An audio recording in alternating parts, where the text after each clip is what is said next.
360, and that was our comment at the end, Mm-hmm. was that, oh, look, they're the same. You Yes. end up talking Totally. about the same thing, Yes. you know, when you go around the table Yes. for the second time. And you'll find this not only by individual, you'll find it rolling up to teams, by organizations, the exact same thing.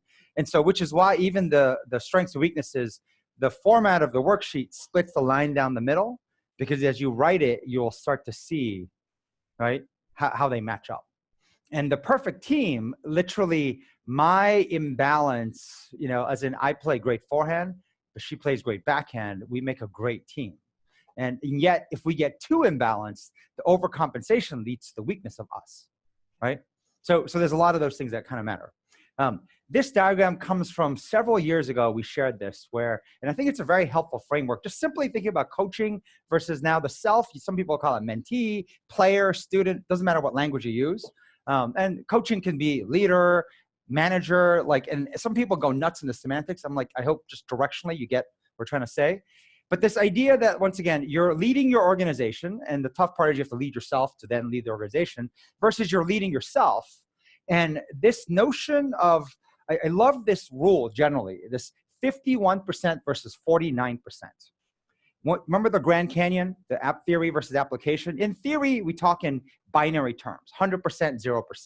Well, so should we be coaching, or which one is it? Is it imbalance or balance? In reality, in practice, it's literally more at the 50-50 line than you realize. Almost most things are at literally the 50-50 line, but you're off by literally 1 or 2 percentage points. And when things go unhealthy is when it starts to get really imbalanced.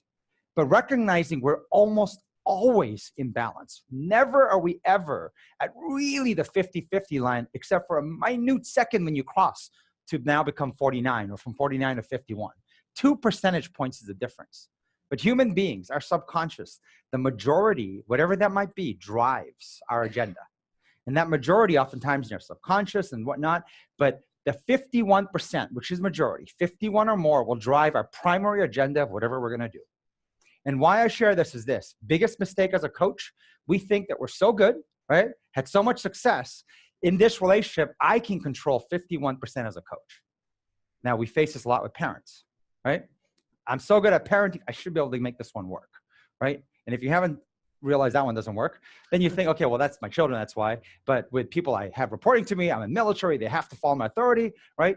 And this notion you realize, when people don't want to do it, they do things like silent protests, they do that not in your face, but behind their back. I mean, it is maddening where if they don't want to do it, they're not going to do it. In fact, the situational workshops you saw, the origin of it started because I'm running my typical King inspection management meetings, and then they're so depressed, so I give the pastor talk, right, of inspiration and whatnot. You flip back and forth. So one day you realize nobody's getting done what I actually want. So I have a lot of needs for the board, investors, and real results and everything, and they're just not getting it done. So then I try to break it into smaller chunks and micromet. It's still not happening. And in fact, I'm like, it would almost be faster for me and cheaper to get rid of them and do it myself, because I'm trying to do it through them. And it's like trying to drive as a backseat driver through them. And it's like an obstacle course. So you need a lot of turns. It's maddening. So literally out of frustration, I said, screw this. If they're not doing what I want, why don't I flip it and have an hour a week where I just help them do whatever they need to do, what they want to do, but just maybe help them do it better. And that literally is the origins of the situational workshop. Meaning, like, if you want to see coaching development, 51% always has to come from within. And what you'll find, by the way, so if I fast forward for a second, Nick Saban's one of the winningest football coaches, well known. And I'll break down this simple phrase. He said, average players want to be left alone. Good players want to be coached. Great players want to be told the truth. Now, I think in using language, we don't like to use harsh language when it comes to performance and people, right? Which is why the average player to me is the C. Find me a professional, anything that wants average. How many average people do you want to hire, right? You need to get something done and it's mission critical and you got to do it with speed and you don't have a lot of room for error. So how many of the average people in the group do you want? The average individual is the C, and they want to be left alone. The good players want to be coached. How many people do you have that keep saying, I need I need guidance, I need coaching, I need mentorship, and they keep asking for your time. And everything is, I need more of your guidance, more of your coaching. I need to check in with you more often, versus there's a difference when you get to the A. They just want the truth. And the truth hurts. Most times when you hear the truth, that 49, 51%, 49% of you may not have wanted to hear this thing, but the majority of you knows it's better to have heard it than not. And that's that 51%. And that's that tension and fight we have. So I'm going to translate this one step further. I'm an engineer by trade. I love data and metrics. So we've just had the fortune of meeting very interesting people on this. But I'm going to walk you through this board member of ours. He was on the board of Deutsche Bank, very, very successful individual, changed a lot of what happened on Wall Street. But he built a hedge fund. It's fascinating. Over 20 years, he tracked every equity analyst. So, stock analysts. These are the brightest minds in the world, making recommendations, looking at more data and more like wind patterns and everything you can imagine of what stocks to buy or sell. So there's roughly 22,000 stock analysts in the world. He built a business tracking the data of every recommendation they've made for the last 20 years and how it turned out. How it turned out over time. So basically, this is judgment calls, decision-making of the brightest individuals in the world, analyzing and then making a call and affecting where money goes. And the pattern he found and the data he found, and he built a hedge fund on this, and it's incredibly successful. Built a hedge fund using this proprietary database, but anyone could go backwards and try to create this. And there's something fascinating you found. So you've heard of the 80-20 rule, which is Pareto's law, right? 20% of the people drive 80% of the value and so forth. He found that you have to apply the 80-20 rule twice to find from noise to signal, meaning 80-20 is 20%. Apply 80-20 again on 20%, you get to 4%. 20% of 20% is 4%, right? So when you look at the top 4 people who were the best out of 22,000 people over 20 plus years, he found that's where he found the most signal. And what he found was this. And so I'm going to touch on the team part in a second, because most stock analysts work as solo analysts. They have their name attached to it. On average, the top 4% were correct 64% of the time. And by the way, he found that if you bet money anywhere below this 4%, you'd most likely lose money or do better just betting on the average of the S&P. Like buying an index fund or whatever it does, you'd have done just as well. Meaning the entire 96%, it's not worth listening to. But the top 4%, as in the best in the world, was right 64% of the time. And it's that hard to be right. So he then looked at the other side, and it was fascinating. The bottom 4%, as in the worst recommendations, everything they said, right, they rated worse. And this is what he found in consistency. They were wrong 76% of the time. Meaning out of 4 things they would say, 3 of them would turn out consistently wrong. They make more money doing the opposite of what they say than following what the top 4% says. This you'll find as a similar pattern. Look at hiring. When you have hiring managers, you'll start, and we have tech and data and all the stuff.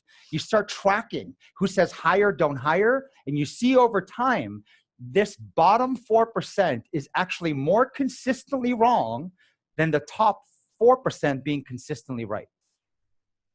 And this is using real data on moving money in the world and making assets. And then here's the part that comes out though.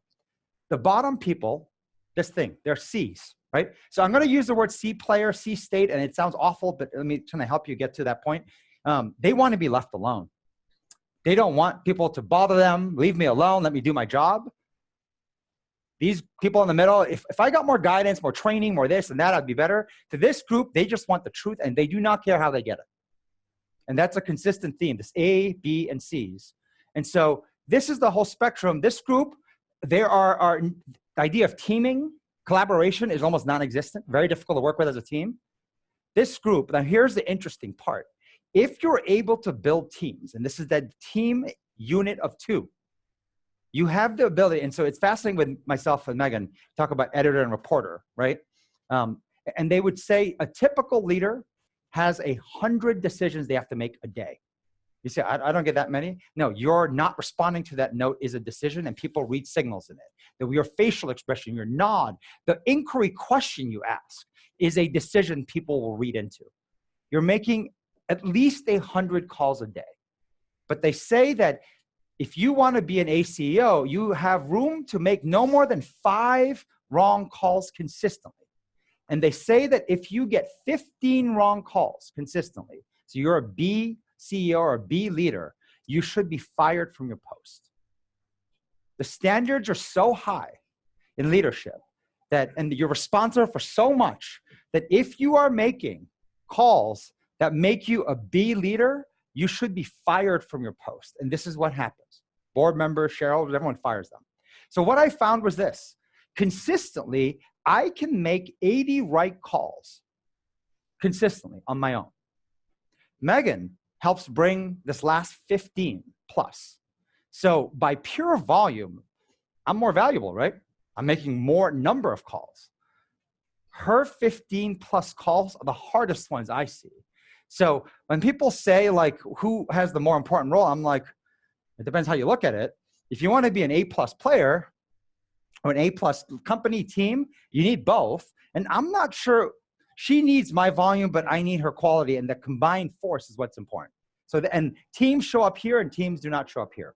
So now the other part I was thinking that's fascinating is this.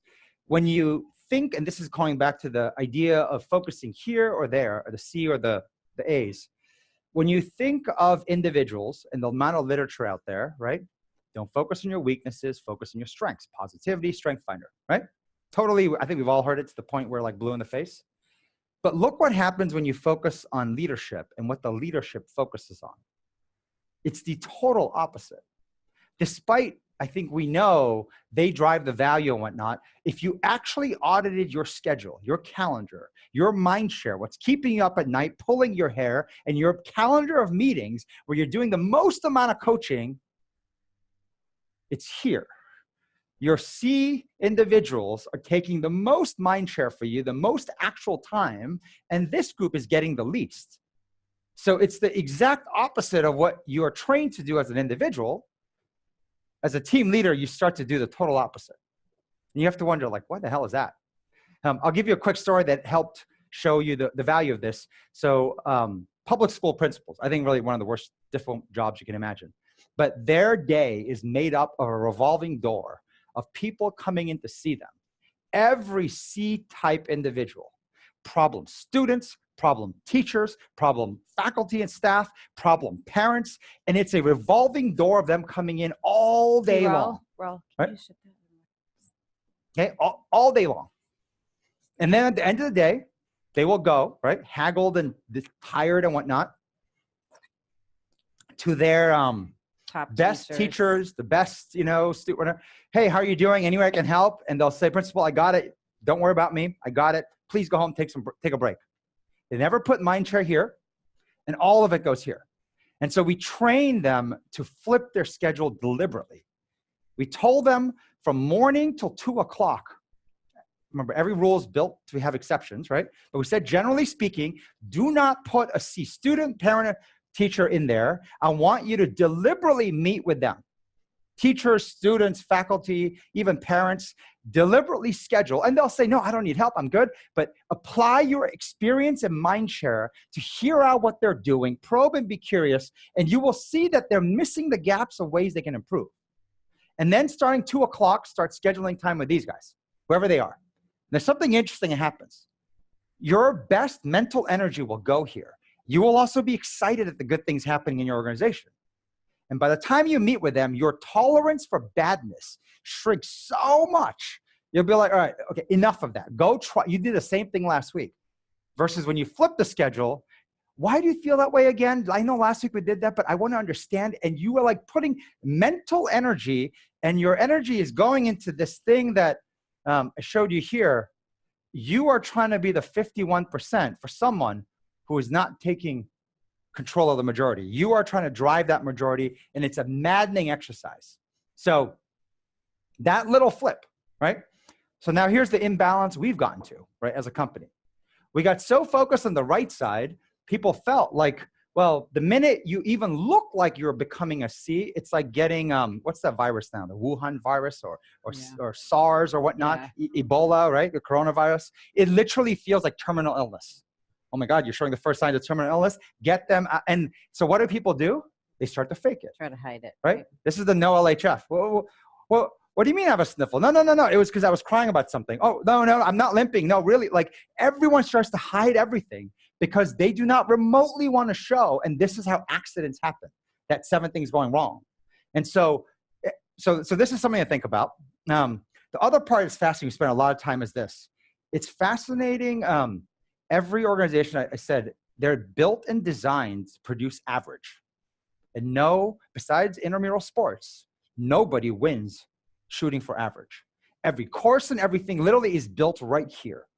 And what you'll find over time is this will almost disappear. And what you'll build is 2 tracks. One is the elite track of how to get the best better. And the other is the recovery track. And that covers both sides of the spectrum. And when you do that well, everything in the middle takes care of itself. And so instead of building the average track, you build it like it's like the AP course of the elite track, which is very difficult to get into. You have to earn it, prove it, and whatnot. And then there's this track. And so when we spend time explaining to leadership and sharing like lessons we've learned, there's 2 big mistakes that occur when you look at this. The first is, I think I mentioned before, there's a ceiling into sort of human output, human production. And just pick a number, 100 is a ceiling. If they're producing at 95, you're looking at it saying, look, if I put time into it, to get that incremental +5, a lot of work, and like they're already doing 95. So that opportunity I'm trying to gain is 5 units. They're producing usually like either negative, right? Or like 10 at best. My goal is to get them just to the halfway mark of them. If I can just get them to 50, right? So from 10 to 50 is 40, but if they're producing -40, it's 90, it feels easier to get them and produce, increase than to make that group move. First mistake, right? And you're not seeing the assumption that you think 100 is the ceiling. And that human output, like machines, have like a capacity and that's the ceiling. That's first mistake.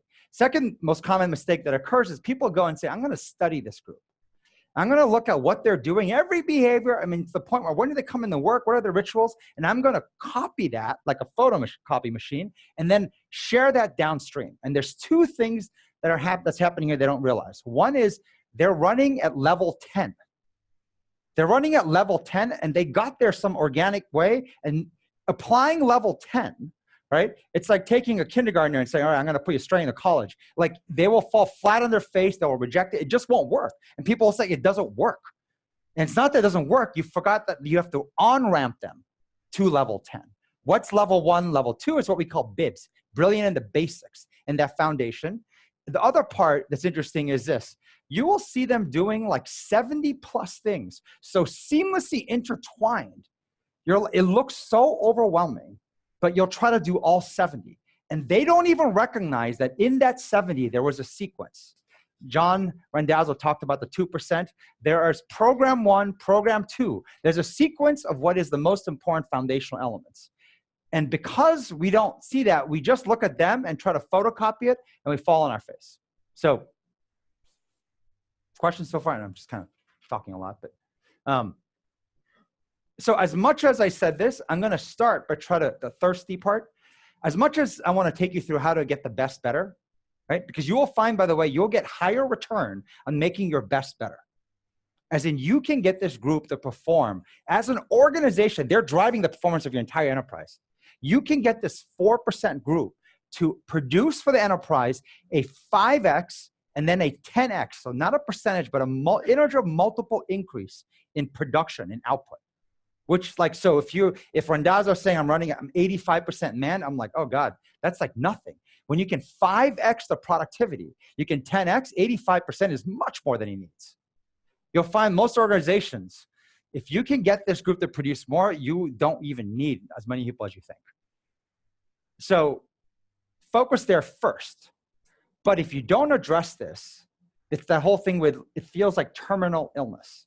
And the best way to think of this is not low performance, because the more common thing that shows up is being stuck.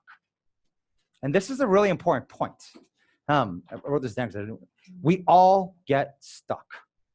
As human beings, we all get stuck. And some of you, not me, I'm telling you, you're lying. If you ask people around you, we all get stuck. And so what we're going to teach you are some of the insights and learnings of how to get unstuck. And once you realize you can get unstuck, this doesn't scare you as much. This lets you now start to be more honest of what you're seeing as the early signals. You know, in medicine, it's not about doing surgery when something's wrong. It's early prevention that prevents most issues. But people need to share what those issues are. What Randazzo shared, John Randazzo, people are literally, they're like white blood cells now in his 270-person organization. They're going and attacking problems before he even hears about it. But most times you hear about it when it's like an accident, when it's bad.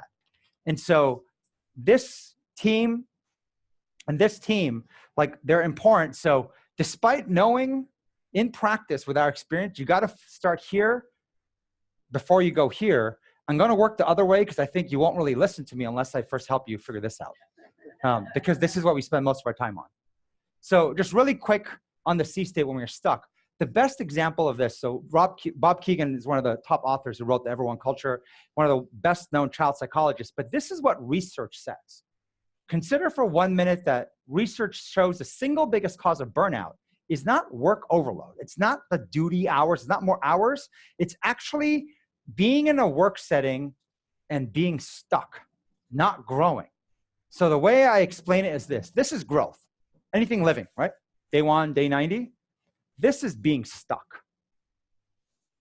When you see anything living and it looks like that, what do you say? Something's wrong underneath. The roots are rotting, it's dead. And this is what our lives are like for a lot of us. And we will hit this point at some point. If I told you we will freeze your salary for the next 5 years, right? You'll be like, no, that doesn't work for me, right? That's like getting fired. That's like getting a demotion. Yeah. Being stuck is getting demoted. Being stuck is... Yeah, and we found, this language of you're either getting better or you're getting worse. I think, somebody in the Navy actually had said that. And I loved it because I think a lot of times people will say, well, I'm not getting worse. I'm just stuck. I'm just static.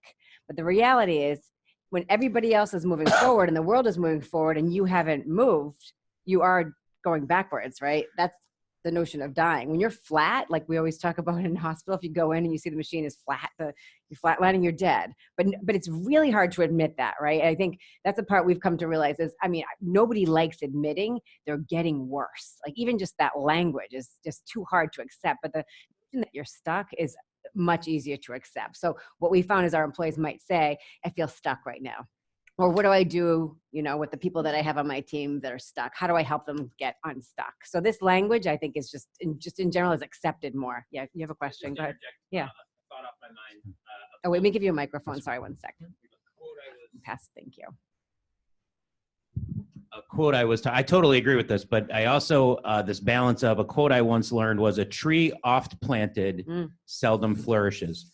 So I see this, I'm the guy who's planted, I'm the civilian who's been, and I do have a lot of enrichment in my job, but I see a lot of my military folks, it's majority military coming in, and because they don't get time to really build competence in those basics that you talk about, and we move them around so much that I see some patterns of behavior that I don't, it's a balancing is what I'm bringing up, but I think it's something we need to consider is if you don't get the basic skills and we're constantly, you're going to do more of the faking things to act like you have competence or emphasize things that you're good at from your previous assignments because you want to get promoted so you can get the next good assignment. So I think there's a balancing here, and I agree about the growth thing, and it's something I struggle with because I've been in the same job so long, but I also think that that's something to consider. Yeah, and I think this is where, going back, like you just said, to the bibs, I think even admitting that, I think is part of the challenge, right? As you cycle through and you go to new posts, I think it was yesterday, right? Jonathan Poole saying this new person coming on board. I think there's a discussion, like just getting to the awareness of that is the situation that we're in can be a helpful piece. But no, I totally agree with you in terms of... So sorry, I'm going to jump between slides and stuff, and there's a giant whiteboard behind, which I kind of want to use all of it at once, but I can't. So this is a formula we got for the military, love it. When you think about it from a car perspective, performance is what matters here. We're talking about now not intramural sports, right? So equals potential minus impediment. Strengths minus weaknesses equals your potential, whether it's as an individual or as a team. the best way to look at it in a car, most of us focus on, well, if I focus on learning how to press the gas, the accelerator, right? Take this down so you can get a better picture. If you press the gas, you know, I'm going to move forward. Well, if you have your foot on the brake, it won't move. No matter how, in fact, it's what they call burnout. You burn out the harder you step on the gas if you don't know how to release the foot from the brake. There are two levers of success, not one. You need to learn to press the gas, but you need to learn to take your foot off the brake. Peter Drucker, manager guru, said this well. The only way to succeed is to pursue opportunities, but first you must address the problems. And people mistake that as well. Go fix the problems and then we'll go. No, like you got to address the problems efficiently. The most important thing, by the way, in helping coach that C state individual, I'll say a C state now as opposed to a C player, because we all hit the C state at some point. And multiple times, we hit it, I think, multiple times in a week. This week, probably at least 12. But like, recognize that is the norm. It's airborne. It is something we will all get. And if you find someone who acts like they're not, they're the ones that usually scare me the most because they're the heaviest lying, hiding fakers. We all, it's human being. We are not machines. We will all get sick. In fact, machines always break down too. So you're seeing a dial. Learning how to press the gas, which unfortunately we're overtrained on, most of us are not trained on how to take our foot off the brake. So here's another thing that's kind of a way to look at the C state, and then I'll go to the worksheet. We are always moving. As a living organism, right? We are always moving. And in fact, the only time we're not is before we're born or when we're in our grave. So always moving, right? And when you think of always moving, that means we are either getting better or we're getting worse. We are not staying still. And most of us, and this is the hard part, think, well, no, I'm not really getting worse. I'm just in the same place. Like I said, for living organisms, that is failure. So that might be more acceptable language to say, well, you're not getting worse. I'm just stuck. Well, can we agree that that's the same as getting worse? Because in this race, with inflation and everything else, you can't stay stuck in your same salary, 0% increase 5 years in a row and act like, no, I'm not getting worse. When everyone else is moving forward, you are getting worse. And what's interesting is this. We are very bad at looking out. So this is what we call our fuzzy good and fuzzy bad. Most people, right, have either a fuzzy good or fuzzy bad. Now, the opposite would be, instead of fuzzy, I can have a clear good, right? And usually, if you have a clear good, but you have a fuzzy bad, right, it's what we call optimists, right? God, everything is a rainbow, right? No matter what. Pot of gold at the end of the rainbow always, right? It just works out, right? Doesn't matter. I know I'm broke right now and things look really bad, but it just works out, right? Optimists. They are disproportionately turning down and not reading these signals of stuff getting worse, and they're just over-indexing on signals of good. Well, there's a flip side, right? You've heard the clear bad, right? I mean, the people who have, what would you call yourselves? I was saying this yesterday, right? Like the Debbie Downer part, the kind of pessimism. I have very clear bad. I can easily spiral down and explain all the things that are going to go wrong. It doesn't take much for me. It's much harder for me to do the clear good. Charlie and I are opposite in this way. You can't tell. And you can tell. I mean, it's amazing. They're able to fast forward and play out the movie, and you're like, oh my God, like you think that will lead to that and that? I'm like, oh my God, you thought through that level of detail, the clarity they have in the visual. You do this. That's how I feel when you. I'm not trying to say one's bad or good. I Both know. are bad, by the way. Sorry, both are really bad. Okay? Both are bad. Both are bad, but there is a sequence that does matter. And depending on whether you're a student or a coach, there's one that matters more. So once again, usually when it's just clear good, it's what people say is greed. These people get greedy. In fact, too much greed makes you reckless. Right? You swing for the fences. Screw it. I'm just going to go all in and bet it all. Right? There's the other side, which is when it's clear bad, fear. And when you think of human beings, we're motivated usually by greed and fear. Right? What happens when you have neither, though? When fuzzy good and fuzzy bad, as in I can't really look or see both. This is what usually the C state is in. And that's what we call numb. This is a really interesting insight, right? In this past few weeks, we were talking about this because we were talking about the dichotomy between Charlie and I. We're imbalanced together, we're more balanced, but I'm better at the bad, he's better at the good. But when you don't have either, you can't see either. That's when you just get to that numb state. Numb. Right? Average B, not rocking the boat, sort of staying in the middle, right? Disengaged. Because I mean, greed makes you go after stuff. Fear makes you, they protect yourself. Yeah. Neither one. And when you start, and the way you do is you just start probing into stuff. So what do you think will happen now? They're like, I don't know. I can't tell the future. Like they don't have an opinion on this that's very clear, like a movie visual picture. And neither on this one either. And they're just numb. And whether some people use alcohol to do that, some people use other ways, and they glaze the eyes, just numb. And that coaching versus self. If you do not get them 51% starting to want to move out of this fuzzy state, you have no shot. You have no shot of succeeding and helping them. So this is the C state versus the flip side is the imbalance in either the clear, good, fuzzy, bad, right? And what's interesting is this, moving from kind of being a student to a teacher, and this is kind of interesting insight. A student, fear actually motivates more than greed. Now, some of you may disagree. Well, when you have a bad day, when someone told you, I know you can be this great, you might one day be CNO, you might one day be First Lord, right? Whatever it is, like you might one day be CEO or C Lord. I thought it was a joke. It's hilarious, but like, I really thought that was a joke. The head of the Royal Navy is called the First Sea Lord. Blew my mind. I thought he was joking. Actually, this is like we got to say poo 20 times in the mirror. Sea Lord, Sea Lord, Sea Lord. And the First Sea right. Lord. But anyway, so Not you might think that, but reality of life, it's going to hit you so hard. You will have more data points that show you that's not going to happen.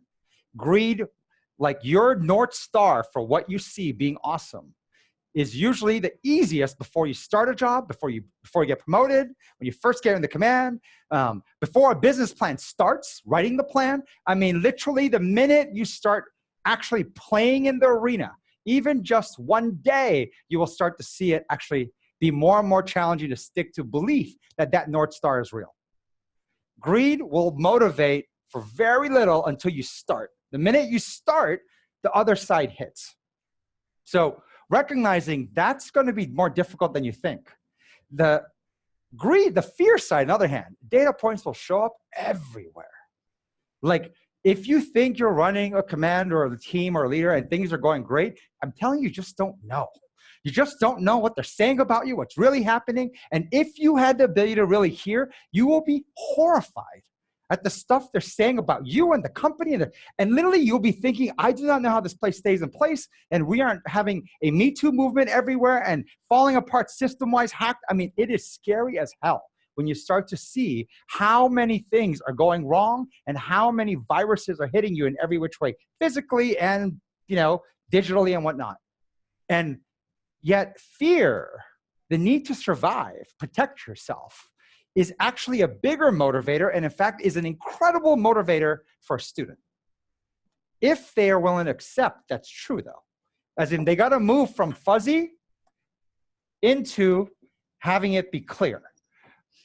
When you have clarity on and I'm not talking about like people who have go to hospital, triple bypass surgery and say, if you continue this, you'll die. But if they're able to map out the steps of how it trends to death and the things they heard along the path in visual detail, they will be motivated to action. Action change. Fear drives action. So this is and by the way, nobody is going to get out of doing worse, being stuck, right? Without acting. No amount of pontification, drinking red wine, more discussion, another YouTube video is going to get you out of it. You need to move your feet and you need to act. No matter how small, and it has to be in the right way because the wrong way will make it worse, right? You need to act, and that fear will drive the action.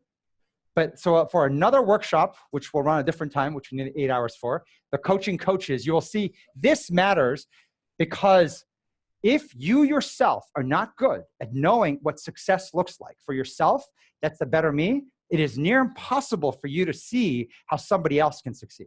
And if you do not have the expectations that someone can be great, it can do things they're saying is impossible, If you think it's impossible for you, you will not be able to convince someone and coach them that's possible for them. So this is the thing you need when you coach. Does this make sense so far? So said another way really quick, and I know I'm jumping between. Sorry, someone turn this off. Oh. Sorry. Did we shut it off? No, oh, you no, were no, here. We'll sorry, let you take sorry. pictures. No, I'm Raul's not going taking- to I'm not no, going to no, rub it no, off. just We'll stay take with me. pictures after. I was just Sorry. going to move Hey, it. Raul, can you just leave me controlling this? So kind of a Leave control everything freak out, like that, right? The slide that I showed you guys. So this is a messy slide, but the biggest insight was this, right? And by the way, this is the common mistake. Do not take this and say, I'm going to make a C- and C+, a B-, B+, wasting your time, okay? Like, once again, the mental energy to go and to distinguish the levels in the top. And when you get to the top, the differences are like 1-2 percentage points. And that difference is a 5x, 10x multiplier. Over here, 1-2 percentage points is not even noticed. It's like the person you say, if you don't go drinking 5 nights a week, you'll do better. How about cut it to 2? Like, and that's not 1 or 2 percentage points. Just small illustrative example, for real. No. For real. You need to be efficient here. This thing is different. And this is the nuance, by the way, of the A-, AA+. The A- individual is what we all have. Someone who does our bidding well. When you can get them to become a co-owner, and you saw examples of literally 22-year-olds and 21-year-olds talking about acting like an owner on a menial task like food for the academy, and they're frustrated at the person they were coaching, you're like, they care a lot about this thing. Does it matter? On one hand, it matters not. On the other hand, it does matter because they're being trained to get here. And if you think of most organizations, we have renters. Renters act a certain way. What are the rules? What can I do and not do? What's the bare minimum I have to do? Owners, they think beyond that myopic short term, everything kind of matters. But it's a matter like, what do I do, not do? I think John Hilliard said this in the panel, like about like, it's the hardest thing to, or someone said this, or maybe it's Randazzo, like, what to do next. I mean, that sequence, 2%, what do you pick? What do you choose? What order? What sequence? It's maddening, which is why you can't sleep. But this is what you're trying to produce. When you start to have an organization that produces, an environment that produces more A's, this is how you get the 5X. You increase your capacity of your organization by 5X. When you produce leaders who can coach owners, you produce a 10X multiplier into your organization. So this is what and this is more complex, but now I go to the C's. Interesting thing about the C state is this. They will not listen to the authority figure. They will not listen to someone who's succeeding. You know who they listen to most? Are the other peers who are C's. Saying like, I did that too and I faced this. They're like, they do not believe you. In fact, your word choice is poor. It's condescending. You make it sound simple. And literally, they're too used to being reprimanded by you. And then, the BS pastor talk when you're not doing well, they will not listen to you. In fact, they'll reject you. The fact that they won't listen to you. But here's what's fascinating. The peer group. But the peer group, one is not enough. It's like an intervention that needs to occur. They need to hear it coming from person after person. When the common thread is, shoot, all 6 people think that I'm actually focusing on the external locus of control, not the stuff I can control. And they're all in the same group is when they start to get to a place of the 49%, it's like not me, to 51% me. You got to get them there. And there's an efficient way to do this. Does this make sense a little bit so far? Okay. Sorry, go ahead. So to get from the B to that, Just grab you. Yeah, for Yeah. Boston to hear you too. Thank you. I agree with your, in the government, everybody tells you that you spend 90% of your time working on 10% of the people, and they're the bottom people. It's a right? squeaky wheel that gets Squeaky all the wheel oil gets and the grease. everything. So you say do the always. exact opposite. Everywhere. Go focus on the yes. But I was having a hard time focusing, well, how do you get all those 92% in the middle, into the A? I mean, that seems like that would be worth some effort. But what you're saying is the A's will pull them in? Well, I'm saying first, the 92% do not make you any more money. It's almost like if they were on vacation or not, it makes no difference. I know that's very harsh language, meaning you're focusing on a group that's not either, they're not depositing, but they're not withdrawing from the value you need. This group is withdrawing because you'll see and the worst thing, by the way, organizational teams do, you try to even it out to average. You take your best and then you lump a bad one on them because someone's got to train them, and you average the performance of the team because they're spending all their time dealing with this, like the principal. It's a very good right? question though too, because it's a great question though. If your A minuses become A's, they become just going from getting your bidding done, critical execution work, to being an owner, to co-owning things, and to looking around corners and being just better in the work. They'll coach these people better, right? Right now, it can be bad on bad. Like nobody's coaching. It literally, right? that pyramid, it moves up. Looking at this part right here, how did you get these people into A minus? So you know what's fascinating? They always say, okay, one of the worst things when you have a company, right? If there's open seats, they always get filled. So if you have open seats, literally, if you don't want to fill, you have to shut it down.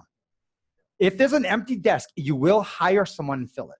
There's something interesting that happens on the flip side. When there's an empty seat, it gets filled. When this group moves up, people move into this role. You will see empty. And so what we're doing here is at the A level, we're creating differentiated seating. We're creating seating here as well. And then this is kind of like, the mob, just go sit, right? But what's happening is this, the best of this, someone will rise up and take the seat. And as they take the seat, this person now starts to become the coach, coaching them. And the brain power of your organization is naturally growing up. That 100 ceiling I mentioned, if the ceiling is now 500, they've set the new standard of what up is. Then the ceiling is 1,000. It changed the whole game from 100 is the most to now wait there. And you'll start to go, what is the limit of this ceiling? There is no limit. The more you get, the higher it can go. But then do not forget, because it's organic, it might go from 100 or 500 down to 300. You might go the other way too. Mistakes happen. People leave, right? Suddenly they got coached and they're like, I got a much better job thanks to your coaching. All the time happens, right? But what you realize is this, when you change the name of the game, there's a higher high now, and you see someone who was here move up. In research, they call it proximal zone of development. Mackie, who's here from the basketball, talks about this. When you have a 12-year-old being coached, a 13, 14, or 2 years, excellent coaches for the 12-year-olds. But the minute you go to 15 or 16, they don't associate, they don't relate. They're bad coaches. That proximal zone, they say in startups, if you want great mentoring, find a company that's 1 or 2 funding rounds ahead of you. The greatest coaching and help, real-time adjustments, come from someone who was there just before. West Point does this, the way they, the freshmen are mentored by the sophomore, junior, and all this. The seniors are mentored by the faculty. It's best when done sort of in that hierarchy. So you'll see it, like it will just upward movement, which, John Randazzo showed that after literally a 1-day CLA showing up within 2 months. And he's seeing it and not even understanding fully what's happening. You're seeing the signals of this upward stuff happening. But I come back to this, so we have to figure out how to attack this though. Yeah? Yep. Okay, so important part to note before I attack it, so I apologize, the handwriting's all over the place. I'm showing this slide because I want to train you to get out of playing the short game. And I want to train you to start setting up for long games. And when I say long games, when I mentioned the situational workshop coaching, most people say, oh, sure, I'll go try it once. No, you're going to try it 3 times if you're going to try it. You're going to schedule it 3 months, 1 hour for the same group, because when you have 3 tries at something versus 1, you will take more risk. You'll be more open to failure and mistakes. If you start something and your expectation is instant success, that's a pill, that's a magic wand, that's a unicorn. This is not real. In most things in life, when you try to change your golf swing, your game gets worse before it gets better. You have to plan and set yourself up with the space for it to get worse before it gets better. So having a commitment of 3, a commitment of 4 is very, very important. Meaning challenging the notion that you're, this feeling of I'm going to go meet with one of my bottom performers in that meeting and I'm going to fix them. This feeling that you believe in that session, you can have a coaching session and I'm going to turn them around. We're saying.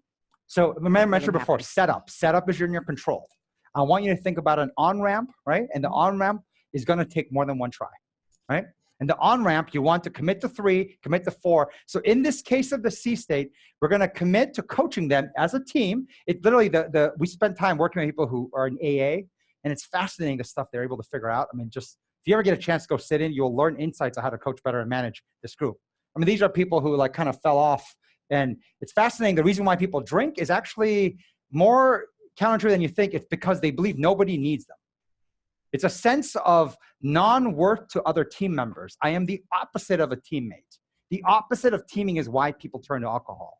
And the way they get out of it is the 13th step, where they themselves, even though they're alcoholics, become the sponsor and the coach for the newest entrant, because there's always someone sicker than you. Always. And that notion of they need me is actually what keeps them off alcohol. It's kind of like a weird, but so think about AA, like you're going to literally run and set up an AA session is what you're doing. But you're going to commit to at least 4 sessions. And I'll tell you why. It takes a ramp of 4 to get to normal. The first session is about helping them get to awareness. And that awareness you're going to help them get to is going back to this fuzzy bad. You're going to help them move from this fuzzy bad to a crystal clear bad. Not forced by you, because by the way, it did not work. I will tell you what will happen to your career if you keep doing this and you keep getting worse. Like, that's just asshole. Like, you're such a jerk, right? Yeah. You really think you care? I'm supposed to believe you care about me? No, they need to get to it on their own. Okay? So and Charlie can share that stuff. I struggle actually with telling them that. Like, I've got this for a lot of people, but to actually say that to them is like so hard for me to do, right? And as an authority figure, I'm telling you, it is a poison pill. It is a trap door for you to go and step on that thing, trying to articulate for them, which we do all the time, right? That this is what will happen to your career if you keep doing this and whatnot. So the first session is around helping them get to awareness. And I'll walk you through the worksheet in 1 second. The second session, then it's awareness and action, is helping them figure out that thing with the car, what to dial down and what to dial up. And dial down, to be honest, ends up being more important. If you ever are in a car and you take the brakes off the car, it starts to move. Literally, and once momentum kicks in, the whole machine gets going, okay? So the second meeting, right, these are like 1-hour sessions with the C-state people, is to help them get to action plans that they themselves are starting to see as a collective group. The third session is now starting to add feedback, but in the most rudimentary way. So there are different ways to do it. I love some of the ways Mackie did it, but you can do it with the app. You can do it literally with your fingers. And the question you're asking is, who's training the hardest? He does this in kids basketball. He says, okay, who's training the hardest? 3, 2, 1, point. You don't give them time to think. Intuitively, everyone points. And you'll see it'll cluster probably to 2 people or more. Or sorry, 2 people or less. 1 or 2. So the next question, who's taking it the least seriously? 3, 2, 1, point. With the app, because then they can see it afterwards too. Who's training the hardest? Give them a 2 and just write down whatever comment. It takes literally less than a minute. Who's taking it the least seriously in this room, right? Put a 1 and write the comment. And then the power of the app with the metrics, everyone instantly can see who fell to the top of the list. Peer pressure, not from the authority figure, but from the community in the room of C-state people. Now, that person's gonna feel awesome. That person's gonna feel like crap, right? So there's LBRs and helping them process. But once again, it's they that spoke to them, the community speaking to the community. And you need this to then launch into, by number 4, the 4th meeting, you can just let the feedback app run, or you can run, just kind of, it goes to normal states. But you need this ramp. So I'm going to walk you through then what actually happens in the meeting through the worksheet. So you just got the worksheet, I think, right? So in front of you, it says C-state worksheet when you're stuck. I don't know, Boston, do you guys have it? I'm pulling up on the screen. Let me do my best too. Awesome. Thank you. So you show them both, right? And by the way, people will say, well, are we just going to focus on how I turn out really bad? When are we going to focus on when I turn out good? Once you have momentum, right? We're going to go and put the exercise in of clarifying the good. But until we have momentum, it is a theoretical exercise that is not going to matter as much. So they need to know what's coming next, but not until we clear this state first. The sequence matters, right? So we're going to help you get clear bad, and then your action plan. And as you gain the first signals of momentum, we're going to shift to actually then focus on clear good and do the why statement and all that good stuff. That's when it really works. It doesn't really give you a lot of return when you start with that. And this is kind of how individually we do that way. But so anyways, okay.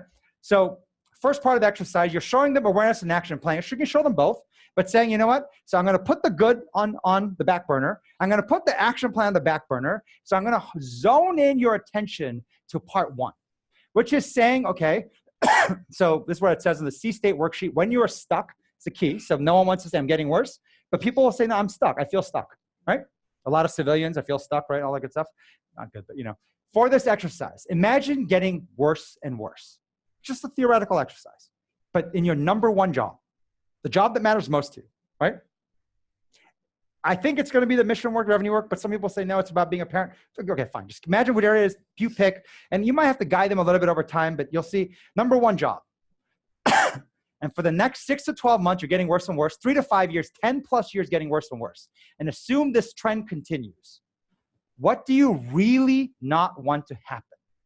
So answer this question. What I really don't want to happen is, you can draw it and whatnot, but be specific.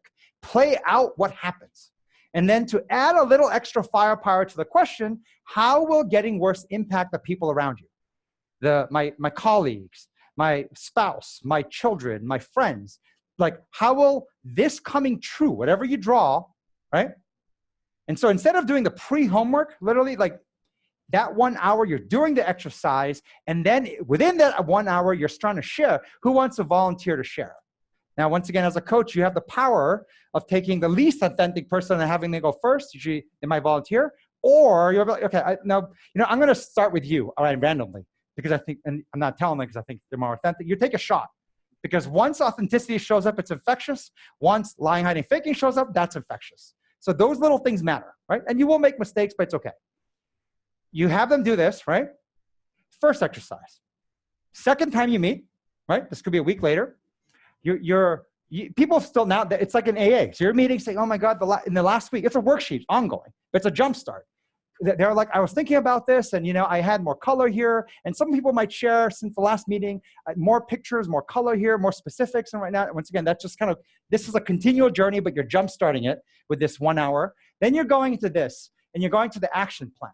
And the number one break that we have is this. How do I make it difficult for others to tell me the truth and fast, as in near real time, in both big and little ways? And this is the number one thing they have to dial down. They can act oblivious, but it's actually, they're not fully oblivious. It's the echo chamber that's around them that's keeping them oblivious. The person who keeps telling that joke that's not funny, and we went through all these exercises before, real people, and they're like, I don't think it's funny, but they all keep laughing. So I continue telling the joke. It's this cruel joke of they say the sum total of the 5 people closest to you. The 5 people are keeping up the lie as much as the person in the middle is keeping up the lie. So nobody's getting better.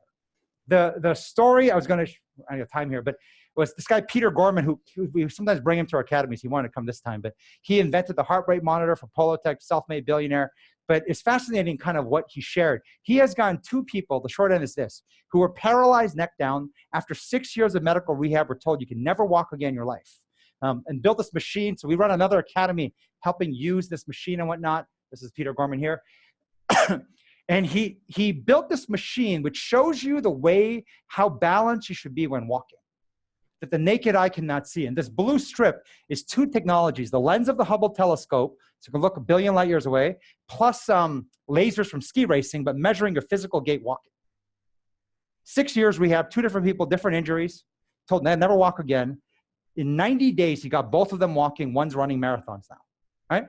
You meet a guy like this, you're like, they call him he's a Mayo Pack, New York. The miracle of Mayo Pack, and then they call him Jesus. It's like unbelievable. No, so like you think this is like Jesus work. It's not. We have the privilege of meeting the coolest, crazy people. And so, me more, probably I'm like, oh yeah, his name, we call him Doc. Doc, what's the trick? How'd you do this? Right? He goes through and he says, this insight that human beings are wired to do the right thing. Human beings are wired to self-correct. But the reason we can't is we don't know what's right and what's wrong. We don't know what's good for us, because oftentimes what's good for us is painful to start. If you've ever heard the phrase, the other side of hard is where all the great stuff is. But we have to get through that hard part. If you have a pain in your right foot, what do? We limp, putting all the pressure in the left. The more you do this, you will not heal properly. You have to fight through the pain, put pressure on your right foot is the only way you heal properly. But that's counterintuitive. And so this machine is what he calls a feedback machine. This is giving you real-time feedback of right and wrong. of how to walk. And so he had paralyzed people on a treadmill on pretty much like the smallest setting, and they can't walk. 2 grown men moving their feet, and they watched every day as they moved their feet in the right way. And by day 90, they started to walk. It's fascinating, the body's ability to heal, the mind's ability to heal, only if they know what's right and then applied consistently. And it takes 90 days, which is why I was mentioning Royal Navy. Where's Royal Navy in there here? Sorry. We can literally help you upgrade in 90 days, but I think 6 to 9 just to play safe, but 9 months. But so, what was I saying before that? You have a very clear good, sorry. Charlie. Yes. I'll add some clear bad later. No, I was kidding. It's low blow, I think. But anyways, I'm teasing. so it's amazing the community that you're staying with. They know you better than you think. And you saw in the Open 360. It's fascinating how well they know you, the signals. But the thing is, there's always little signals and big signals. There might have been a big blowout you did. And someone tried to give you blew out, you left storming out, and people visually remember that incident as a result of it. Do not tell that person the truth, right? And then there are little things, body language, there's like certain word choices.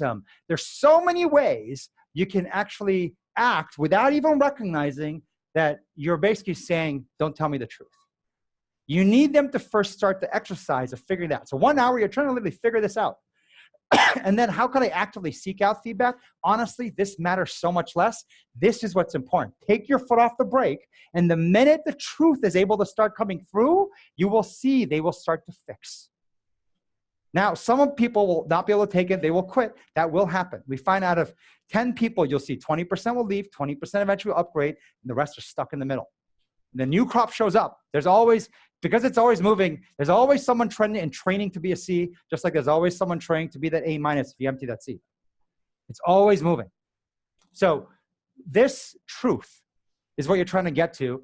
And then this is kind of the third meeting, as I mentioned, who's training the hardest, who's taking it the least seriously. Now this is injecting kind of a wake-up call. And you'll see by the fourth meeting, that person who took it less seriously is going to struggle to take it less seriously. And so as the feedback comes in, they might still think of answering similar questions, but you're now upping the expectation levels. So despite still giving a score, it's always on a scale, and it keeps upgrading. The training hardest is training even harder and whatnot. We're supposed to end at 12? We are, but we have a little bit of time because we started late. They're setting up lunch. If you're starving, go ahead and grab it. But we could do some Q&A. Q&A, I can go into a little bit of the A-. Do you want to see a stuff that little was piece of the A? important. Okay. Yeah? Oh, okay. So A- has a lot more stuff. This is why it started with C's, because A- is much more complicated. But I'll give you the 2 most important parts in A-. One is the jumpstart and one is the sustainment. So on the jumpstart for the A-, that leadership journey has 2 steps. The first step is understanding, looking in your past origins. And I would think more in your current environment, wherever that is. Because some people go back to childhood and stuff, and yeah, it does affect you. But the bigger issue is the broken mental model you hold from your current environment. You know, the Royal Navy kind of, last time I tried to speak up, I got reprimanded. You don't go into, well, when I was in high school, like now, it's like, this is a thing that's affecting your decision. We all carry around mental models. And what you're really looking for in your past is not the success, that's the greed. The clear bad, you'll see as you dive into this, the thing that starts to add more color with too much ease. It's too easy to remember in too much detail what happened bad. That is your over-indexed mental model that is absolutely going to affect the way you act in the future. And starting to understand that is the first piece of that leadership journey. The second piece is all around trying to alter that future outlook and look for kind of, the real greed and whatnot. So I'm not going to cover that because you cover that hopefully in the exercise, and it's a whole separate team, and we have write-ups up in Perks of Work that can go, but that's the jump start of it. Right? But once again, that jump start's not enough. When I think of sustainment, the single most important thing in sustainment is finding a training buddy. That's what we call a TP. Now you'll see TPs and stuff, and they start training early on, but I'm telling you at the C state and the B state, it literally almost doesn't matter. And in fact, the C state, TPs make things even worse. They magnifies each other's badness. I was kind of uncertain to do this thing, but since you also agreed, I'll do it with double force. They make bad decisions with conviction. Yes. Yeah. So like if they're holding bad things together, they literally double down on the damage. So, which is why, like in the early state, these things are not counterintuitive. You think, isn't it always good? It's not. TPs are actually can be detrimental to you in the C state. B can be in the middle. It's the A state that really matters. And at the A state, and so I think it was you with Jonathan Poole. Is he here? He's not. He went to a different session. You guys are talking. Well, you're no longer the one. There's a new person, right? So I think about TPs, and it's fascinating. So this is where in some of the recent findings and discussion with Mackie, we found we had this backwards. We always believed in the C state. The most important thing was level 1. Show me that you care and give a shit is a higher definition of care, right? But we found once you're in a C state, even if you do that well, they always get stuck in level 2 and they never pass it, which is why for the C state, the first exercise is to actually help them break through this. If you cannot crack a hole through this barrier, no amount of level 1 training is going to matter, which is why intervention, all the little nuances in the C state. But now here's the counterintuitive part on the A state. We always believed, right, that the A state was just learning how to build stronger muscles in sense making through training the no LHF, which is the higher version of transparency and truth, my hunch and whatnot. And you saw that in the oboe coaching, right? The difference when, Beth from Boston, when she actually told you, like, I was like, wow, the gold, you held that back before. That's just training. With muscle, it shows up. So we focused here, but we found it didn't work. Somehow amongst TPs, despite this being important, the fascinating thing was this. You had to dial, this is so counterintuitive, the A-level people back to level 1. But this is the most counterintuitive part of it. It wasn't giving a shit for the enterprise. It was giving a shit for your TP in big and little ways. So this is interesting. So this picture I love, right? This is what it looks like when people don't have gas. I got the job done, right? And once again, no matter how great your strategy is, if people don't have gas, it just won't work. And that's that strategy execution can't be divorced. Training partner, right? So I love this little joke. If you don't know, Sesame Street. We spent time with the guy who invented these characters, by the way. He's like 80 something, almost dead, unfortunately, but he's a great guy. It's like you don't even know me. Obviously, that's right? the Cookie Monster. You guys know, right? Like, and this notion of having gas for your training partner in big and little ways. Big things they care about, little things they care about. So I'll give you an example. Meghan hates creamy stuff and hates bananas. So like, Thanks. if I didn't know this and we go, we're in a rush, right? It's like, Meghan, so hey, while you're rushing around, we're getting ready for workshops. I grabbed you a plate of lunch. I grabbed you some yogurt with bananas on it. I would be like, livid. I think it's awesome. I tasted it. It's so good. I might like it, but that grosses her out. Yeah. Like traveling with Meghan is like traveling with a 95-year-old woman.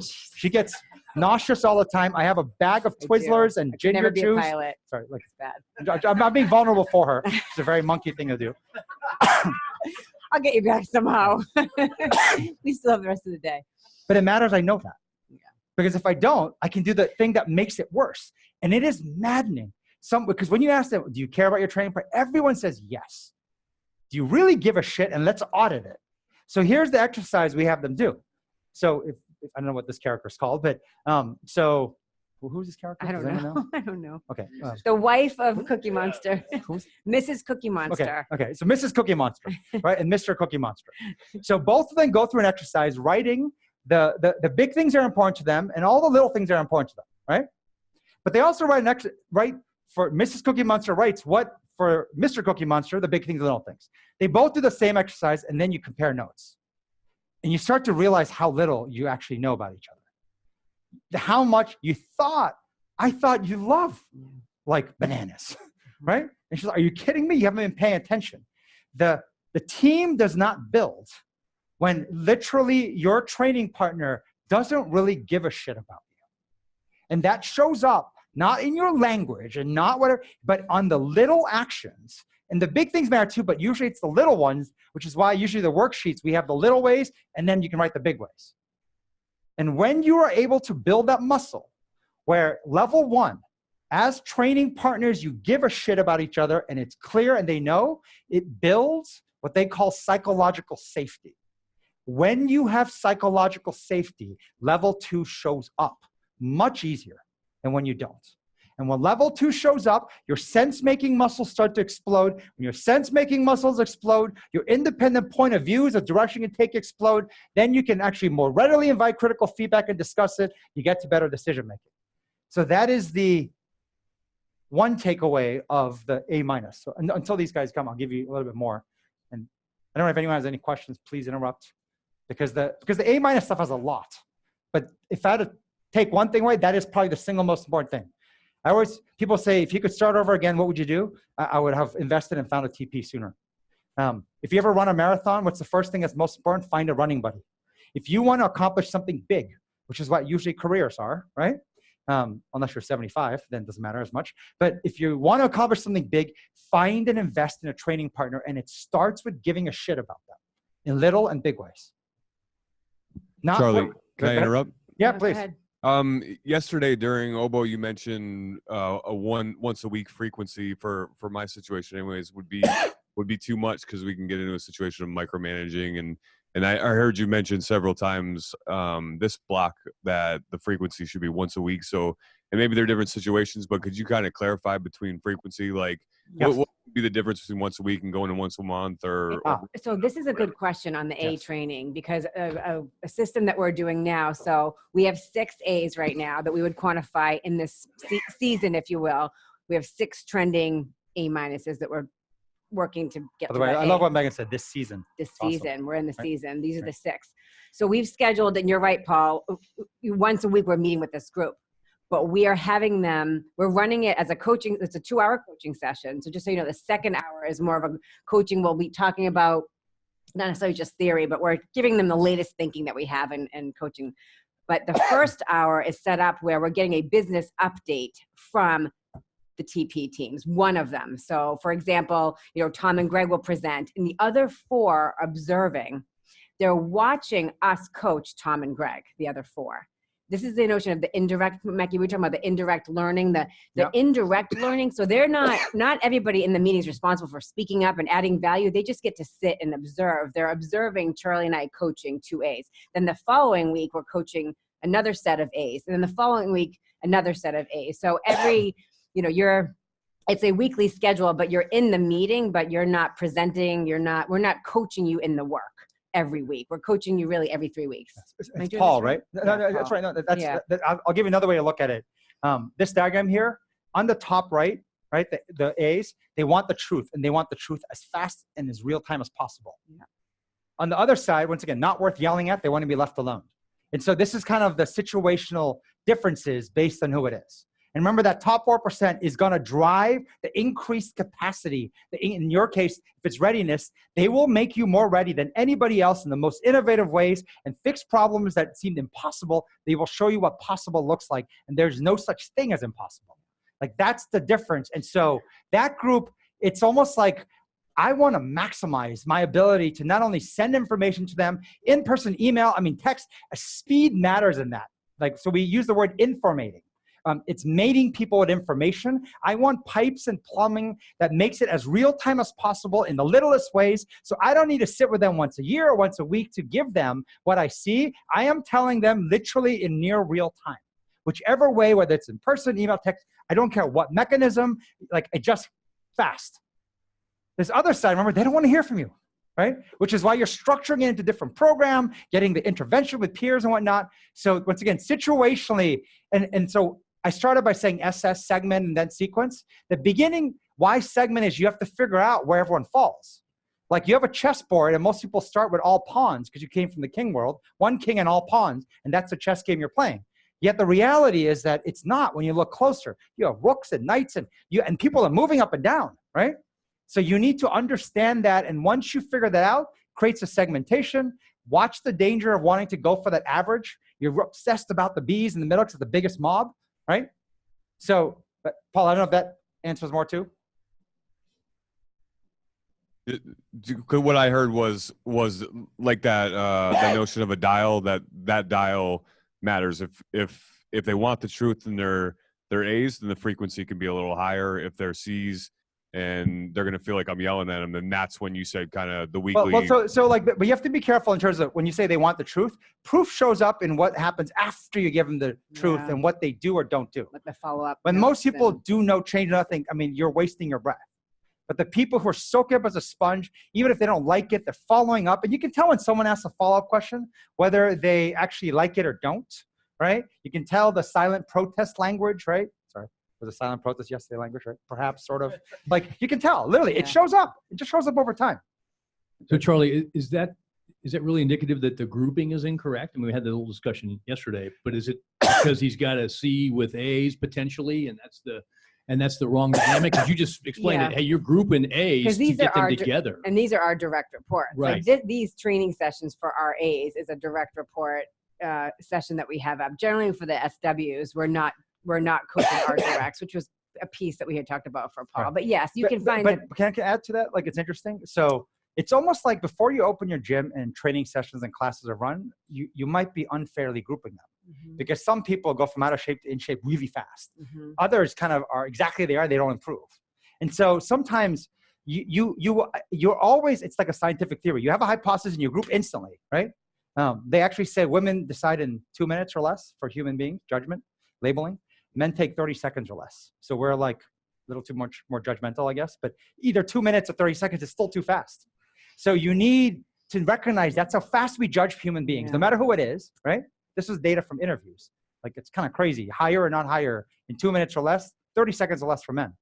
Like, what happens in that time? Pretty much nothing, right? Hello, and what I'm wearing and both already decided, right? So, but if you think about it, have a hypothesis, recognize we do that, then it's prove or disprove. And you're watching the trends. The trends are what matters. And so this is where it might be a little too early for Paul to truly know. Because if you look at it and we coach him in the techniques, he might have done some things that perpetuates the bad. As a result of it, they're getting less in shape because the gym is set up the wrong way. So you're tweaking the setup and letting it run before you might realize. So there's some of that too that could be situational. Can I throw a couple more things for fear of overloading your information, which, by the way, give me that feedback. It's okay, I'll take it. Some other things that are kind of important. And this is not, I'm talking just A state now, right? So this ratio of thinking, doing, thinking. The mistake that comes from the industrial age is that and by the way, think of what happens when things go wrong. So looking at the upper portion. Under stress, under pressure, I must deliver. What do? We reduce the thinking down to near zero. We just go into doing, and then the reflection afterwards and the thinking kind of drops to near zero too. And this ratio initially we got from the order of how writing should be done.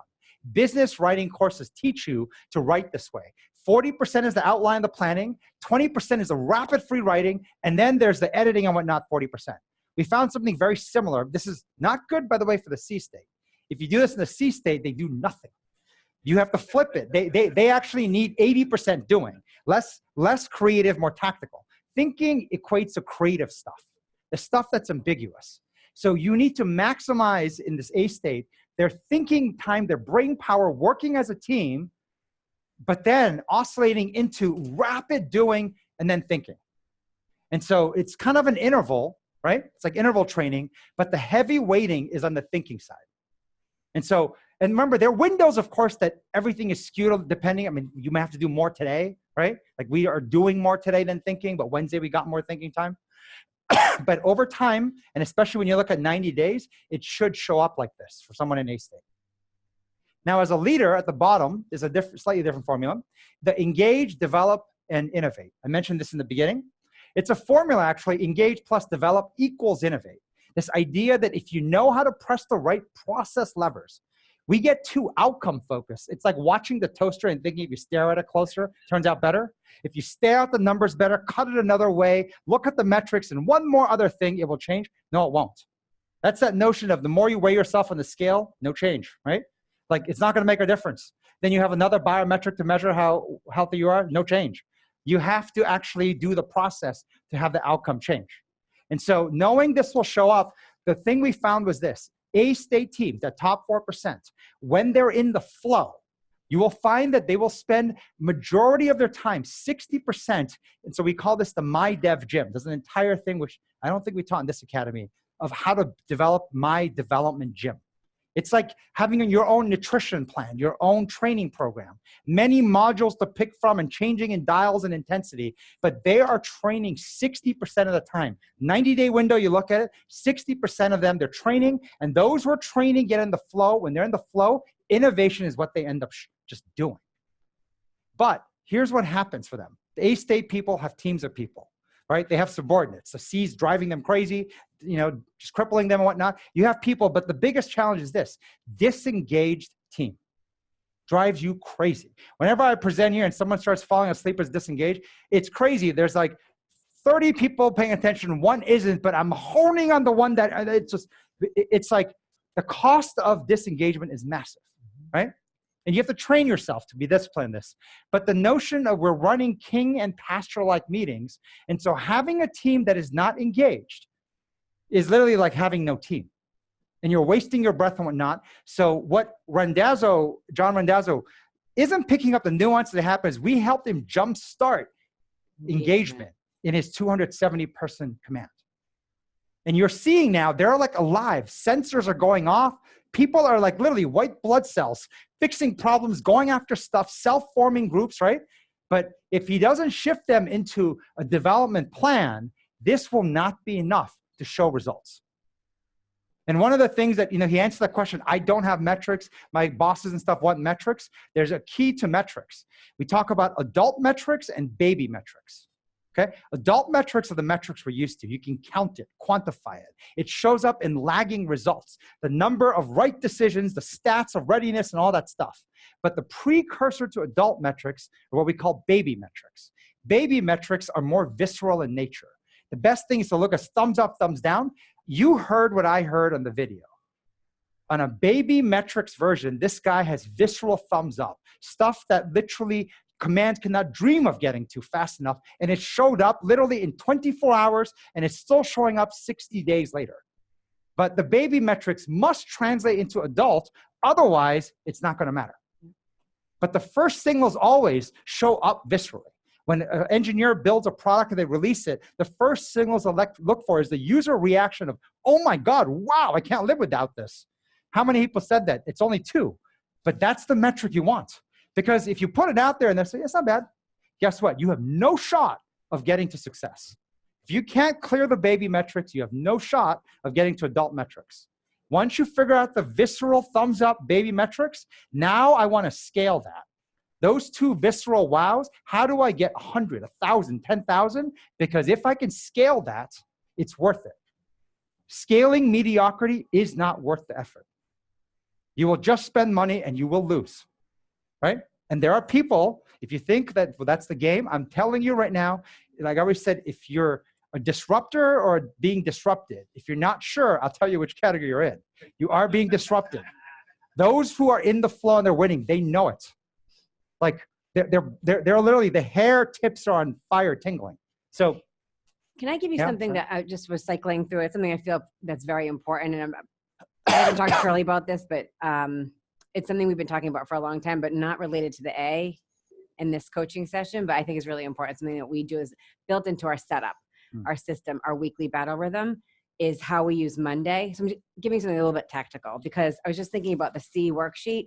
Look, you can label yourself, I'm in the C state right now, I feel stuck, or I'm an A, but every week when I'm realizing what we do, we actually start every week, starting Monday morning, where we have the most courage to rip the business apart, as in why we're getting worse and why we suck. Like literally, it's the most courage that you have during the week is when you first come in on Monday morning. But most people come in Monday and they're catching up with all the stuff that happened from Friday over the weekend, catching up on emails, chatting with people.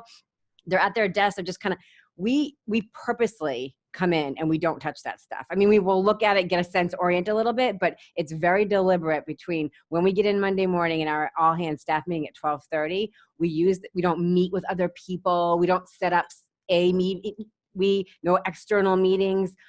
First 3-4 hours of Monday, we don't do any, it's just us discussing and it's hard. It's painful because we're ripping things apart. Discussing sounds, it's not arguing. We are arguing. Just the two of us. Yeah. And so we have Tom and Greg who are part of our A team, and then we have our A leaders they do that very deliberately Monday. And then there's more to it. How we use Monday nights also really important. Dance class, whatever. But the oscillation and then more thinking at night. But it's really important. It's hard. Otherwise, what happens is you just won't get to it during the week. You just snowballs into your routine, your week, your schedule. So it's very deliberate. We will touch that. We don't use this worksheet. We don't actually haven't used this language on, but I think that's an important piece, just tactically. It's good. If you have questions, just interrupt. Okay? I'm just going to keep going until they all start coming in. people always ask us, well, how do we spend our time? And I say 90% of it's on coaching. We do some of it helping a lot of external requests and stuff, but a lot of it even internally. But this is kind of how, I apologize for these messy slides, how I look at coaching. I call it the horseshoe because it literally looks like a horseshoe and you have to analyze it going one way, but you build it up the other way. So it's like a three-legged stool. One is the trending outcome. You have to be able to look at the trending results, not the snapshot, right? If we had really good, but it's trending bad, it's not good, right? So trending outcome and flat, by the way, as I said, stuck, flat is bad, right? So it's either trending up or flat or down, because that will dictate if you're trending the wrong way, you need to consider your strategy is probably not right. And you might need not a tweak, but a major adjustment. But if you're trending the right way, make a major adjustment, you could ruin the progress that's occurred, right? So you need to be aware of this. You need to be aware of the strategy in high, mid, and low ways. High matters North Star level. Mid is like principles, low is the details. But so that's a whole nother workshop we'll go into. But then the driving factor is your people. The number one lever you have, as Kevin Randazzo mentioned, put Congress and every other excuse you have of why you can't succeed out of the way. What you have in your control is yourself and then your team and your people. And you can get more out of that, a lot more than you are right now. And so this is the lever. And the way I look at it is this: where the world's changed now is the job of the CEO, CFO used to be what's up here. They look at the results, right? The metrics, the financials. They look at strategy. And then the CHRO, the coach, the HR person would do this. It's one job now. You need to do one job. And people who try to separate it and say, well, my HR person will do that, while, we will do this, and we will give them strategy, inspect what you expect, bonus reward systems and whatnot, rewrite the promotion rules and rewrite this of how to succeed, maybe hire some coaches to train the bad ones, and maybe some, literally, this is how it runs. And you wonder why it's not working. It's a balance, and you need to understand where you're getting imbalance and how to make the adjustments. You make big adjustments, little tweaks. So this framework has helped us for like a decade. Charlie, may I ask a question? Yeah, please. Hey, this is John Wainwright from Little Rock. First Oh, of all, yeah, John. Hi, John. really appreciate you guys letting us be a part of this forum. This is a pretty cool thing. I don't know if you've done it in past academies, but I have several sailors who I see as A performers, which I would see on your side as, the folks that contribute really well to revenue. For us, of course, it's meeting mission and, just the best workers that you could ever imagine. But, I would label them as an A in terms of contributions. I would label them a C- in terms of their contributions to culture. And I wonder how you frame that in a next jump environment where somebody may be really kicking butt on their job, and they may be content with where they're at. They have no drive, no gas for the practice, the setup for developing into that next level of leader.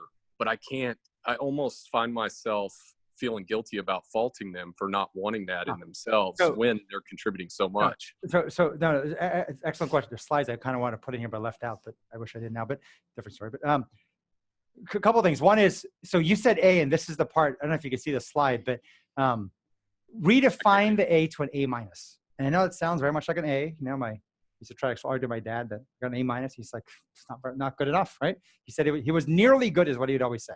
Nearly good. You have A-, you do not have A's. And you have to recognize if you are the only A, the co-owner, you are the only thinking power of the organization, of the team. And the only way to increase the capacity of your org is for you to have more hours, which usually means you have to work extra hours, extra this. Literally, you will run out of capacity before you know it.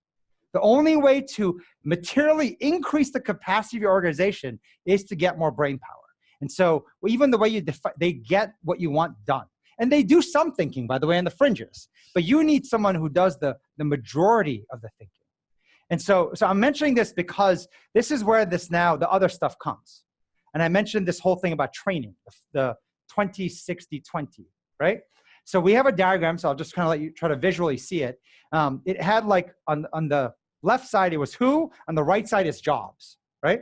And so it's kind of like so it's very much like this fuzzy good thing. An A job is mission critical. You cannot afford to underwrite risk. A C job is the collateral duties and that. You can afford to underwrite risk. And you have to understand the purpose of both of them. If you try to train someone, as in create room for mistakes and failure in a job, you will micromanage, you will interject, you will see that you cannot afford to actually underwrite risk for training.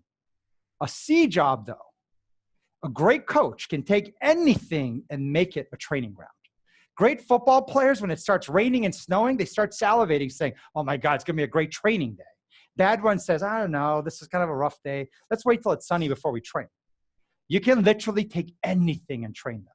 And especially when it comes to human judgment, right? Decision-making and sense-making. In fact, the less important the job is, the more you can actually train them. But the key is this. When you take a C job at the bottom, right? So just pretend this is a C. To train properly, you have to make it challenging. You have to inject stress. And the number one way to inject stress usually is to require speed. People do bad when they are told to do it faster, right? So we had a whole conversation with Mackie, and this is awesome, right? So thinking about dance class, right? We took a dance class, most of you have, right? Look what Mitchell does. He shows you the move slow, and then he trains you at 2 to 4x the speed, sometimes even of the song, right? But imagine if he did it the opposite. I'll keep training you slow, and then I'll try to build up to fast. And you know what the reaction of most people are? Slow is really hard, but fast is impossible. So what he does is he's training that notion of impossible out of your mind by speeding it up, and you train at what was impossible, but now you might do it horrible, but you do it. And then when he does it at real time or slow, you're like, well, this is pretty easy relative to impossible. That same thing shows up in almost every field. You train people at increased speeds, right? So if you want them to write a business plan and they need a month, I'm like, you know what? I'm going to give you a week. Or you know what? Maybe that's too long. How about 3 days, right? Can you make it awesome in 3 days? And they're like, well, not as awesome as a month. No, you are a rock star. You're in training, right? I need you to make it so good that like Y Combinator, Sequoias, everyone want it. Like you literally raise the expectation, but you know yourself, you can underwrite this risk. So you need to, and then the hardest part is this, as a coach, to not jump in and correct. When Greg and Tom were presenting that thing today about the feedback app, right? We told them to do it just 24 hours ago. That was not initially in the plan. So we forced them to do it. So you can see they're nervous up there making mistakes. And Meghan's sitting there telling me, you got to interject. And like, I was like, we got to give them even a few more minutes to kind of mess up more. Because they won't learn the lesson if you interject and cut off the mess up. Now it's on video, so they get to rewatch themselves. You need that proof to help coach them. Like, but you know, I think, John Wainwright, you're saying that this is something I struggle with. So I'm hearing the question on, you know, your top people are killing it for you. And then you're like, well, I'm going to go add more practice for you. Because you just said, John, contribution to culture. And you feel guilty, I think, giving them more. You know, I think about our top leaders. Sometimes I do feel the same way. I feel guilty giving them more because it feels like more work, but not more practice ground. They have to actually see it as practice ground. If you don't see it as practice ground, it's like you're just loading them up more. So now I'm taking my A's and I'm giving them more volume of work.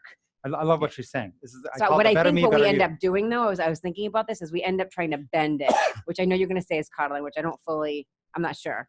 You know what I mean? Well, I was trying to say what you're saying is good. When I say better me, if John, you are not doing it, and training and improving with some collaborative duty, you have to see it for yourself. That's working for you. You'll have more conviction. It'll work for them. Yes. When we're not in the arena practicing and learning about ourselves, I have a very hard time pushing other people to do it.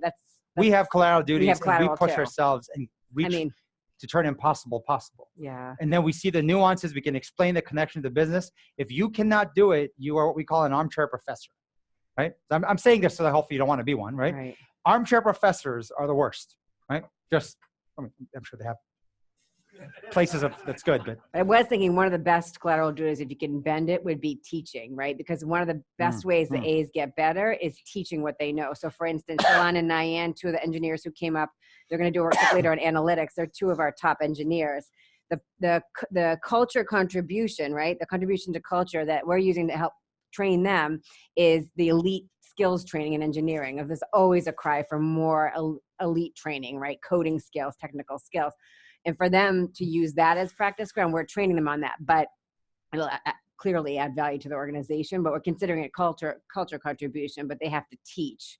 So anyways, I'm just saying, I don't know. There's a piece where you can help bend and find the right ones for them versus throwing hallways at them, right? Yeah, no, because you'll see this. Great coaches coach one person in one sport, the sport of you. Bad coaches make them do 6 different sports, right? The sport at home is different than the sport at work, which is different than my collateral duty, which is different than this. And literally it feels like I'm just overloaded. Once you connect it and you start seeing it's the same, that connecting component is literally the signals of a great coach. So, and that takes practice, muscle to get there. Which is why I say don't start with 6 things, start with 2, maybe 3, because you're just not going to start being a great coach to start. I think we should. Should we end? I'm getting the hook. Yeah. I wanted to add one more thing about conversation, senior, junior, and all this stuff, but I don't know if they gave you this printout, but there's some interesting stuff here, but it's to just understand. There's one thing I'll add as a coach. I love this diagram on the left. We got this from schools saying this is the progression how children turn into adults. In the beginning, when they're not this little, but they start asking why, right? Why do I have to go to bed? Why do I have to eat my vegetables, right? Then the next thing is all about fairness. It's not fair. It's not fair. Why do I get to bed? You got to stay up, right? And then as they get a little bit older, adolescents, teenagers, right, young adults, happy. Everything's about being happy. The hardest place to get to is only once you become a parent, you focus on the right thing. And the right thing oftentimes in the short run does not seem fair and does not make people happy. It's not popular. And to understand that whole, once again, hard before you get to great, this is the tough job of leadership, that you have to balance short and long term. You cannot just say, I'm all about long terms. I'm going to make everyone miserable, right? Until one day, you're all going to be happy. They'll all leave you. But if you focus on just kind of, pull the people and give them whatever they want, you will see it's all fair and happy, and you will keep doing a lot of times the wrong thing. A lot of times the right thing is counterintuitive because in the short term, it's not fair and does not make people happy. It's not popular, which is why I gave you some of the distorted views we get, the skeptical, 1/3, all that stuff, to understand what's happening there, to like, this whole thing with the feedback app, what I said, you have to understand the present situation. The public wild, wild west of the open internet, Facebook, WhatsApp groups, and text groups, it's hidden from senior people. So you're going to bring it in-house, the conversation, and you get an observation seat. And it will be maddening seeing what's happening. But you need to see it, because then you can catch it before that 7+ error. But if you don't see it, you don't even know it exists. That's actually what's happening. Trust me, our staff railed me for this comment, but the team at the bottom is a mob. They are unionized. They're organized.